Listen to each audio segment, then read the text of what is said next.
Hello, and welcome to Regent's Park. My name is Sarah Milliner, and today we're going to be delving into a story that the British government doesn't want you to know about: the Regent's Park murders. Most people think that London's most famous and prolific serial killer was Jack the Ripper, but that's exactly what the folks in Westminster want you to think. The truth, which we'll discover today on our tour, is a lot more sinister.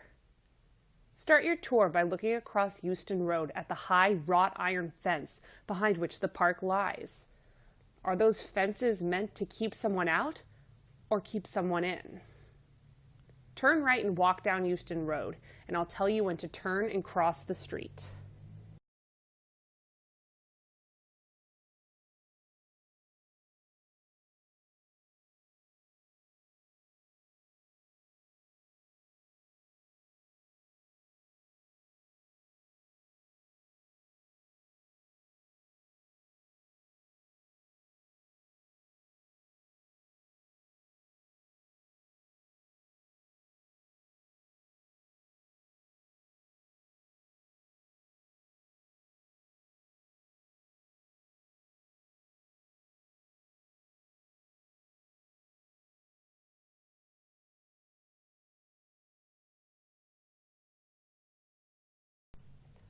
At this crosswalk, turn left and cross Euston Road so you are heading towards the park. Once you've crossed the road, continue towards the wrought iron gates that serve as an entrance to the park.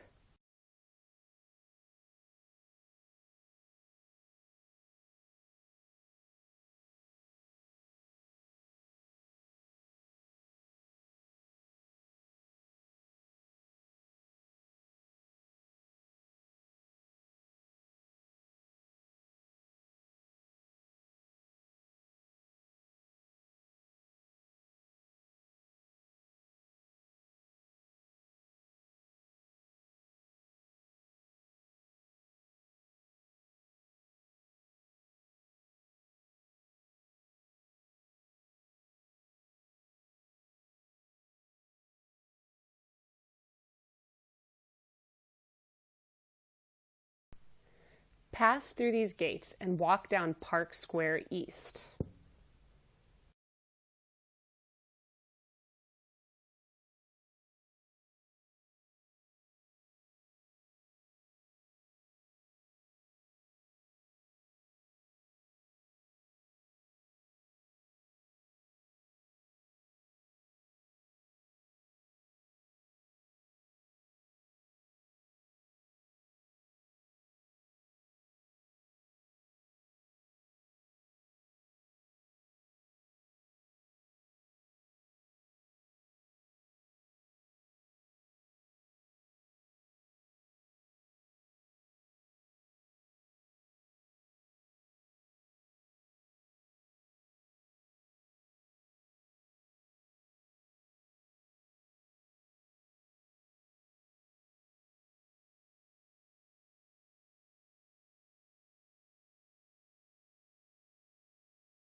Cross the street and walk through the St. Andrew's gates, which will lead you into the park.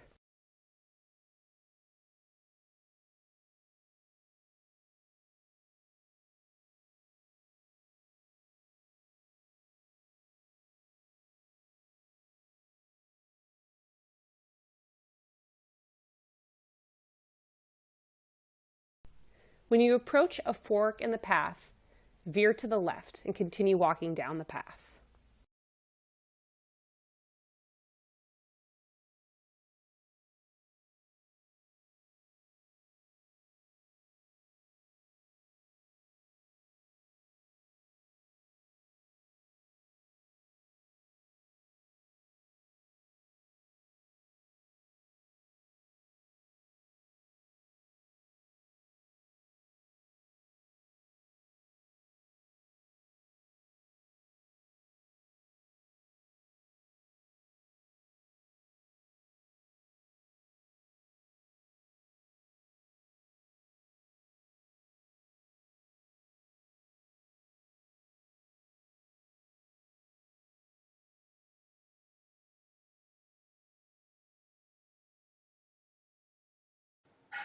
Stop and look at the fountain in front of you. This fountain was a very important place during the Regent's Park murders. It looks like all the other fountains in the area, but it is very unique. We don't know where David Cameron waited for and attacked his victims, innocent men and women who were jogging, and to this day we don't know why he attacked joggers. But we do know that it was in this area of the park. We know that Cameron would wait for his victims, stab them, kill them, then come to this fountain and wash off his hands. Look into the fountain and see if you can find a discoloration mark. Not everyone can notice it, but it's there. When you're finished looking at the fountain, turn right and walk up the path towards another fountain. I'll tell you when to turn.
Stop when you reach the trash can.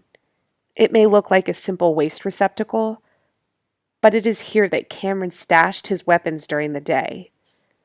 We know that Cameron was MP while he was committing these horrible murders, and so he didn't have time during the day to commit them.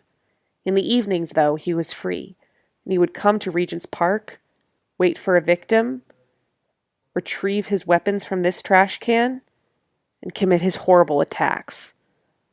We don't know a lot about where Cameron killed his victims, but we do know that they are all buried in a mass grave that we will visit next. In fact, the only forensic analysis that my colleagues and I were able to do was on this trash can, but our analysis indicates that Cameron stored his weapons here. Once you've finished looking at the trash can, continue walking down the main avenue.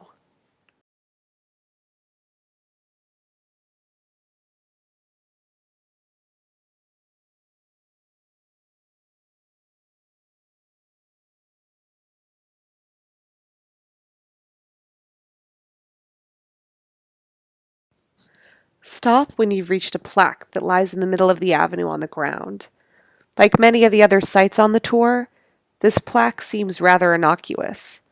The plaque may have been originally commissioned to commemorate the refurbishment of the park, but it hides something a lot more sinister.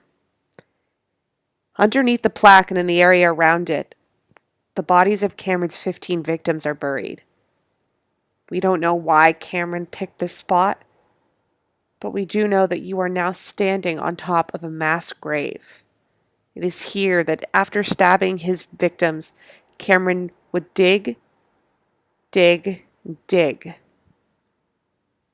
until he reached a place where he could safely bury his bodies. Turn to the right and join the path that runs parallel to the long avenue. There should be a boxed-in garden on your right and the avenue on your left.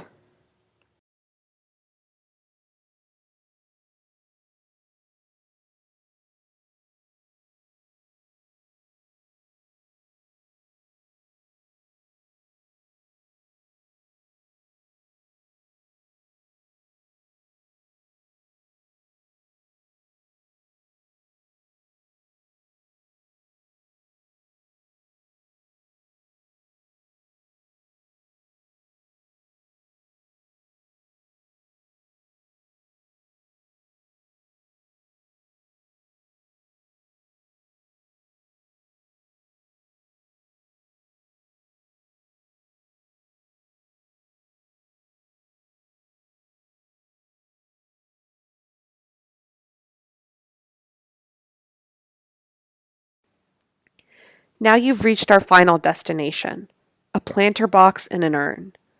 These features may look like they're a normal part of the park, and for all intents and purposes, that is the purposes of the government, they are. But these features actually serve as a makeshift memorial that is put up by the families of the victims.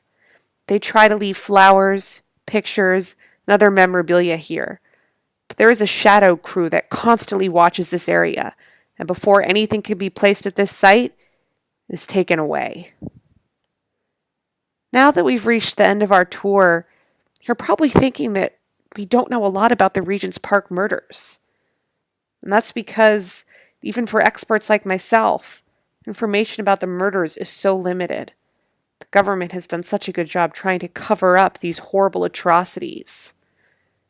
They still won't release any details, and they still continue to insist that the murders never happened. But we know the truth. And now that you've taken this tour, you do too.